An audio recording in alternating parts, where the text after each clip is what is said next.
Hi, Kenji. Hi, Deb. It's Kelsey McKinney. I'm the former host of Normal Gossip, and I'm the author of the book You Didn't Hear This From Me, Mostly True Notes on Gossip, which is out soon. I have a huge question for you about brownies because when I was a kid, my mom would have people over to watch The Bachelor every single Monday, and she would make Ghirardelli brownies out of the box. And the thing is, they would take like 45 minutes. It was a perfect treat. Everyone could gobble them up while they talked about like who they hated and who they didn't hate. And now, I'm an adult. I'm having people over to my house to watch Traitors. And I don't know that I really want to make brownies, but I'm wondering like what kind of treats do you guys think are perfect for this? Like something that I can whip up in maybe an hour that can become an iconic dish for my home and that people can eat while they gab about a TV show. Thanks so much. Bye. This sounds like your department, Deb. This is like asking a Muppet if they know how to count. Like I get so excited. I'm like, ooh. You should make one of the earliest recipes on my website, and it is I call them the infinitely adaptable blondies. And they're similar to my favorite brownies where you start with melted butter. Here, I really do like brown butter, but you don't have to use it. You can literally put these together in 5 minutes and they bake in, I want to say like, is it 20 minutes? They're really baking for 20 to 25 minutes.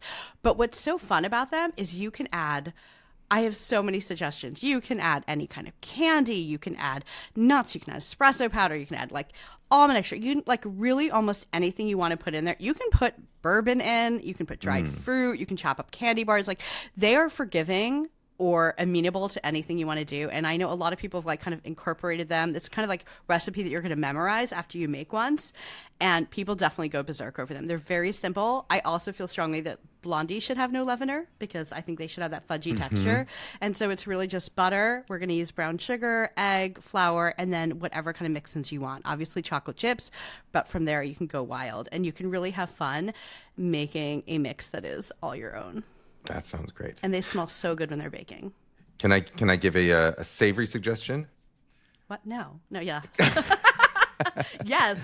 This is also one of my an early recipe of mine that has become a favorite at my house, and I think other people's houses too. It's pull apart garlic knots. So essentially, yes. you can do it with store-bought pizza dough, or you can make your own pizza dough. But you essentially make garlic knots. So you cut the dough into little pieces, you tie them into knots, you toss them with a garlic butter, and then you pack them all into a cast iron pan.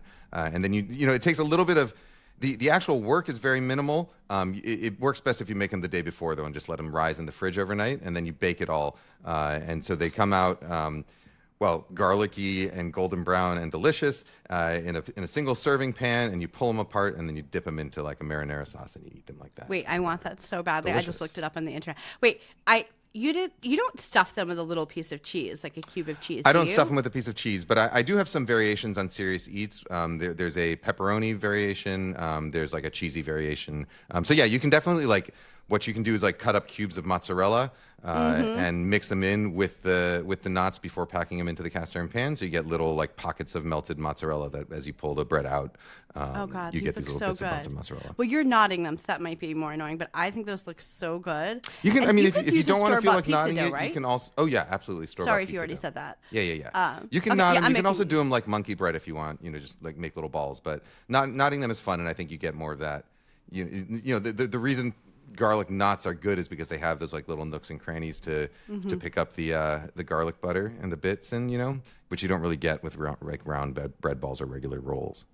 I am 100% making this, and I love that you can use store-bought pizza dough.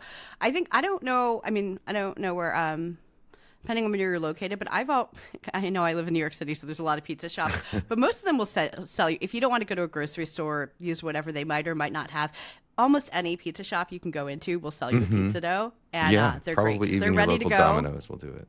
Okay, I haven't tried Domino's, but usually your local slice shop, their bread is homemade, their dough is homemade, and they will sell you one. And it's usually super puffy in the oven and very hard to mess up. How do you feel about gossip? I You am do pro it? gossip. You are? Okay. If you come up to me and you're like, I shouldn't be saying this, I'm like, what? I get so excited. I jump like 2 steps. You can't tell anyone.